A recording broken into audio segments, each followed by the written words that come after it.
Hello everyone, welcome back to SR education. तो समस्त को स्वागत आमर यूट्यूब चैनल एसआर एजुकेशन को। तो गोटे बड़ टॉपिक आज नहीं आसी जहाँकि रही नवम और दशम श्रेणी उभय श्रेणी पे। तो पिला मानकर बहुत डिमांड पर आसी। तो बहुत गुड़िया स्ट्राटेजी जहाँ रही SA two syllabus discussion, exam strategy, long question किपरि लिखिबा, केमिति पढ़ले अधिक नंबर रखिपारे आ डाउट्स केमिति सॉल्व करेंगे, ये समस्त टॉपिक उपरे आज वीडियो आम आलोचना करवा। तो वीडियोटी बहुत इंपोर्टेंट रही, वीडियो को शेष पर्यंत निश्चिंत देखा और भल लगे सांग मान निश्चिंत शेयर करवा। तो देखा कौन रही प्रथम स्ट्राटेजी देती एसए टू सिलेबस। देख प्रथम टॉपिक उपर आम आलोचना करवा। तो वीडियो बहुत इंपोर्टेंट, तुम मैंने जापर फिल कर जो लास्ट पर्यटन देखो से निश्चिंत रूपे जापर। तो एसए टू सिलेबस डिस्कसन तो ये रही सब मेजर इंपोर्टेंट जिनस। तो प्रथम आम ता विषय आलोचना करनवा। तो देख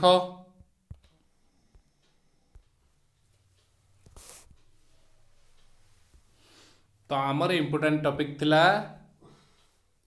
एसए टू रो स्ट्रेटजी नहीं, S A to row syllabus discussion. देख कौन रही परीक्षार सूचना कौन देख रही एग्जाम जो तुम हम SA two term two exam रहिबो संपूर्ण रूपे सिलेबस आरंभ रु शेष जहाँ भी रही F1 रु धरी F4 पर्यंत जहाँ रही समस्त सिलेबस को कवर कर एसए टू। अर्थात ये न्यूज टी देखला पर तुम भाव यहाँ पुराणा अच्छी। तो ये ना ये बहुत जिनस इंपोर्टाट अच्छी जहाँ को आम आलोचना करवा। तो प्रथम कथा एसए टू नवम श्रेणी पे एप्रिल द्वितीय सप्ताह और दशम श्रेणी पे एप्रिल मासर शेष सप्ताह हम। तो ये तुम माइंड रहा आमर एसए टू कभर हम के एप्रिल मसरे।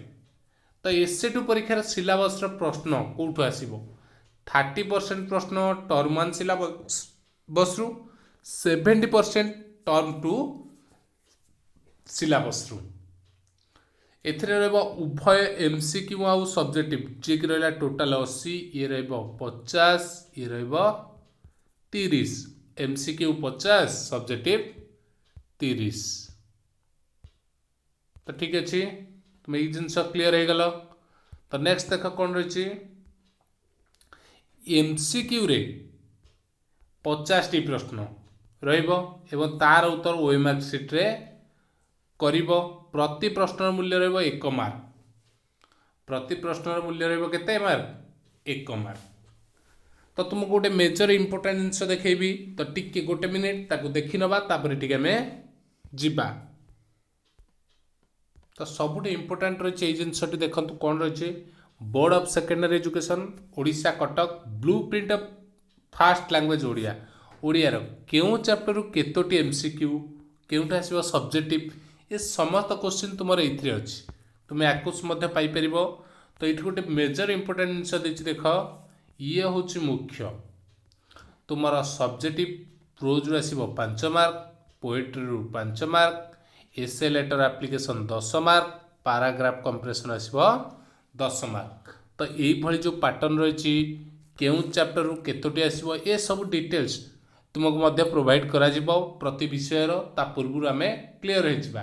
तो वीडियो समस्त विषय मध्य आम देखा। तो आम यही जगह थिले पुनर्बार फेरी आसते एमसीक्यू प्रश्न 50 टी रहिबो एवं तार उत्तर ओएमआर सीट रे करिवो। प्रति प्रश्न 1 मार्क ये सरीगला। मुख्य रही आमर सब्जेक्टिव 30 मार्क पाइबा पई जो तापाई आम किभली प्रिपेरेसन करवा बा कौन रही तार स्ट्राटेजी। तो प्रश्नपत्र उत्तर करने किसी स्थान दिज्व जमीक एफएलओ, एसएलए, टीएलएचएस, टीएलएस, मैथ ये सब 3टी 10 मार्क प्रश्न विशिष्ट रहिबो। तो ये तुम मानक शुणीदेला मुंडरे पशि जाइए 10 मार्क विशिष्ट प्रश्न कौ भली रहिबो। तो तार पैटर्न आम डिस्कसन करवा। तो देख कौन रहिबो जेहेतु देइछि एटी गोटे स्ट्राटेजी तार से देइछि। ठीक अच्छे जनरल साइंस रो बा देइछि आमे ता ऊपर किछि आपर ओडिया कथा देखिबा। तुम मानक मन रे प्रश्न अछि एफएलओ, एफएलओ हो, SLE second language English, TLH बा टीएलएस ये तीनोटी सब्जेक्ट जेहेतु एगुड़ा रोचे लैंग्वेज सब्जेक्ट युड़िकर तीनोटी पार्ट 1 नंबर 2 नंबर 3 नंबर 10 10 30 तो प्रथम रहिबो दुईटी ऑप्शन ए बी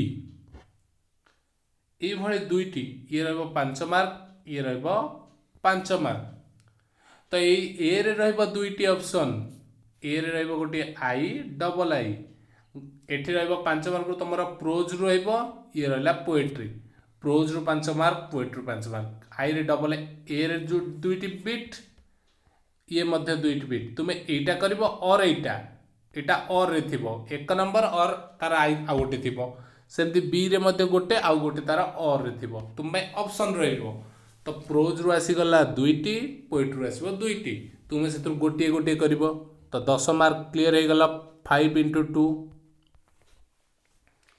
समस्त क्लियर हो जाइथिबो ये गोटे फंडा मुंडर तुमरा पसीगला सेकेंड देख सेकेंड रे जो 2 नंबर बीट रे तुमर रहबो एसे आइदर एसे रहबो ओडिया इंग्लिश हिंदी उभय रे सबुथिरे ये रहबो 10 मार्क तो देख कौन आसीगला तुमर एफएलओ एसएलई जो थी टीएलए एच और एस जातिबो तो 1 मार्क रे तुम्हें क्लियर हो गल ए बी ये रहा 5 ये रहा 5 2 नंबर रे कौन गला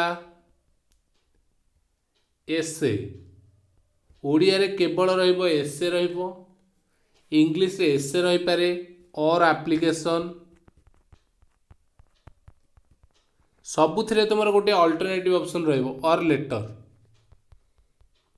ठीक अच्छे इंग्लिश पे तीनोटी प्रकार रहिबो केवल ओडिया पे केवल रहिबो एसे हिंदी पे मधे एसे एप्लीकेशन लेटर ऑप्शन रे रहिबो तो लास्ट आसला ये 10 ये प्लस 10 20 पड़े गला ता पर 10 आसी गला लास्ट 10 होच कोन एठी रहिबो प्रत्येक रे गोटे पैसेज यार अल्टरनेटिव रे कौन रहिबो पैसेज रो अल्टरनेटिव रे इंग्लिश और हिंदी उभय पाई रहिबो ट्रांसलेशन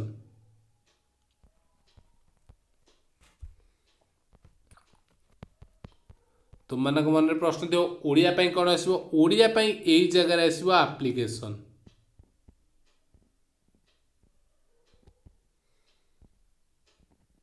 ओके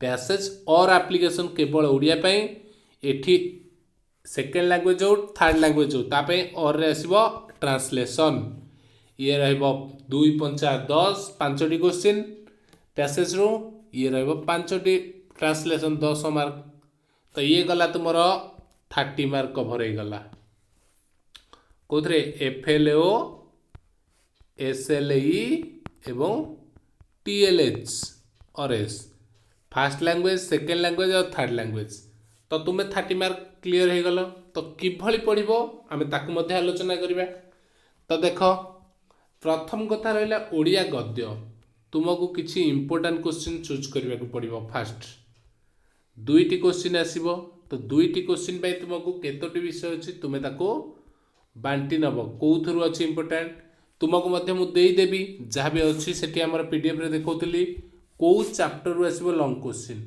तो तुम्हें सही चैप्टर लॉन्ग क्वेश्चन ही पढ़िबो अदर चैप्टर लॉन्ग क्वेश्चन पढ़िबार आवश्यकता नहीं ठीक अच्छे तो तुम्हें पाईगल लॉन्ग क्वेश्चन चैप्टर तुम्हें केवल से विषय ही लॉन्ग क्वेश्चन पढ़िबो अदर पार्ट रे पढ़िबार नहीं से बड़ी इंग्लिश साइंस जो रहला टीएलएस ओके तो आम एग्जाम पैटर्न आलोचना करनेबा तापर आम लॉन्ग क्वेश्चन को जीवा तो मैथ रे रहइबो कोन तुम मानक मध्य आनी सैंपल क्वेश्चन मैथ रे रहइबो तुमरो 1 नंबर 2 नंबर 3 नंबर 1 नंबर रहइबो ए बी एठी मध्य रहइबो ए बी एठी रहइबो ए बी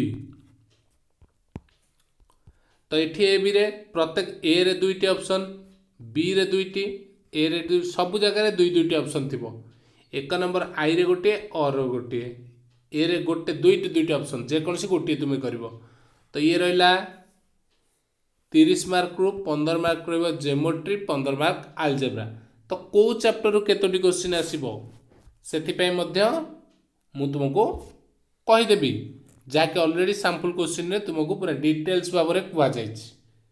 तो ठीक अच्छे नेक्स्ट देखिए आम साइंस आउ हिस्ट्री ज्योग्राफी पैटर्न। तो देख साइंस रोज 15 मार्क एससीपी 15 मार्क एससीएल तो यह तार मार्क हो 15। तो तार पैटर्न रही केमती जनरल साइंस पैटर्न रही देख 8 प्रथम एक नंबर रठ मार्क 2 नंबर रत मार्क 15। तो ये 8 मार्क टी भाग हम गोटे 3 + 3 गोटे 2 मार्क 3 मार्क गोटे 2 मार्क आ गोटे 3 मार्क 2टी गोटे 2 मार्क 7 टा 4 3 गोटे 4 मार्क गोटे 3 मार्क। ये सेम सिचुएशन रही तुम साइंस एवं एसएससी रे। ठीक अच्छे यही पैटर्न ही तुमको कवर करने को पड़ो। तो तुम जहाँ थिला लॉन्ग क्वेश्चन केमिति पढ़िले अधिक नंबर रखिबू। तो अधिक नंबर रखियार मुख्य पॉइंट थिला तुमर अधिक नंबर कि भली आम रखिबू अर्थात तुमको अधिक नंबर दरकार। ठीक अच्छे अधिक नंबर पाई तुमको कौन दरकार सिलेक्शन क्वेश्चन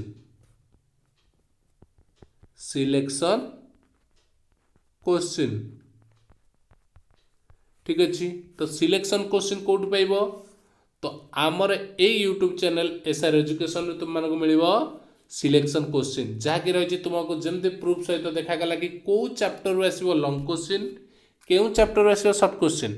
तो से भली तुम मानक सिलेक्शन क्वेश्चन दिज्व जहाँकि तुम 99% एग्जाम रे आसो से भली क्वेश्चन ही तुमको दिज्व। तो अन्य मानक भाया डायरेक्ट कहीदेबुनि 100% 99% चांस से क्वेश्चन ही आसो। तो तुम मैंने जो क्वेश्चन पढ़ तुम मानक इजी लगे। तो क्वेश्चन को किभली पढ़ू तुम मानक मन में आ गोटे बड़ प्रश्न सब सर क्वेश्चन आम किभली पढ़ू। सपोज साइंस साइंस रे गोटे लॉन्ग क्वेश्चन तुमको पार्ट रे पॉइंट वाइज I, तुम हाएस्ट अच्छे 4 मार्क। तो तुम्हें पॉइंट वाइज लिख 1 number point 2 number point 3 number point 4 number point 5 number point. तो ये तुम्हें लिखिले तुम्हें मार्क फुल सिक्योर कर। तो ये गोटे क्वेश्चन मुझे तुम्हें निश्चिंत रूप नहीं आसवि जमती कि तुम्हें 5टी पॉइंट किभली कर 5टी पॉइंट रे कौन लिखबू। तो मन इच्छा जुआड़ू सुआड़ू लिखिदे पाइबू नहीं। तो कौ धारा आम लिखिले फुल मार्क पाइपर ये तुम मानक स्ट्राटेजी। तो डाउट क्लियर कौन करूँ। तो मैथ्र मैथ्र कौ क्वेश्चन आसो सिलेक्शन क्वेश्चन रही। तो कौ चैप्टर रू केतोटी क्वेश्चन रही से डिटेल्स आम आलोचना करवा। ये थिला तुम मानक मनरू जो 10 मार्क प्रश्न रोचे से भय दूर करने बर्तमान तुम सब डाउट क्लियर हो जाइथिबो। तो एग्जाम रो स्ट्रैटेजी तुमर एग्जाम रोची एप्रिल रे अर्थात एप्रिल मासरे तुमर एग्जाम। तो हाथ रहा तुमर फेब्रुआरी मार्च 2 मास तुम्हें एप्रिल को रख रिविजन एप्रिल मास रिविजन। तो आपको तुम्हें ऐड कर ना ये 28 31 टोटाल 60 डेज 60 डेज रे फुल कोर्स कवर कर। तो किभली कवर करू मूलरू शेष पर्यंत। तो 60 दिन 6टा सब्जेक्ट तो भाव 10 दिन पढ़देवी हो ना।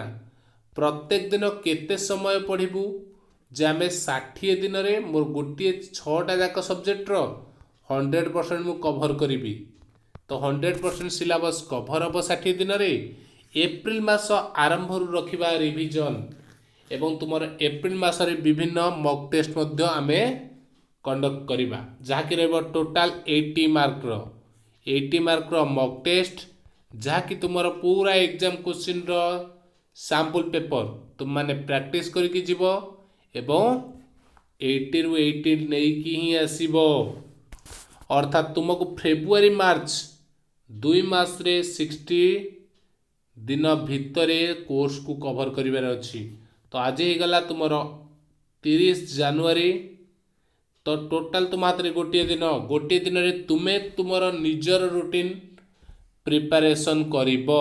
तो केते बेले तुमको कौन पढ़िबार अछि एवं दिनकू केते समय तुम्हें परिश्रम करिपारुच। तो तुम्हें परिश्रम अनुसार तुमर 60 दिन परिश्रम तुमर प्लानिंग एबेठारु बनैबाकू पड़िबो। जदि तुम्हें कोर्स कभर न करिबो तुम्हें परवर्ती समय रे हैरान हो पार, जाकि भविष्य में प्लस टू स्टेज को गले तुमको आउ प्रोब्लेम हेनी जदि एबेठू हार्डवर्क करथिबो। तो 60 डेज रो तुम्हें पूरा प्लानिंग कर 60 डेज। तो ताकू जदि तुमको लॉन्ग टर्म लगी जाउछ तो तुम्हें वर्तमान तुम कंटिन्यू चली FA 3 एवं 4 पई सिलेबस क्लास ताकू कवर करा जायनी। तो तुम्हें वर्तमान कौन आकू कवर करने सहित बैक को जीव डेली 1 आवर तुम्हें रिविजन कर पछ पाठ को एवं FA 3 FA 4 कोर्स को एबेठारु एभली कवर करिवो जेमते आगामी समय तुमको रिविजन रो आवश्यकता पड़िबोनी। ठीक अच्छे, तुम्हें यही ही प्रैक्टिस कर। तो नेक्स्ट अदरवाइज किसी रहा असुविधा तुम मैंने कमेंट बॉक्स निश्चिंत रूपे पचार। Thank you. जय श्री राम।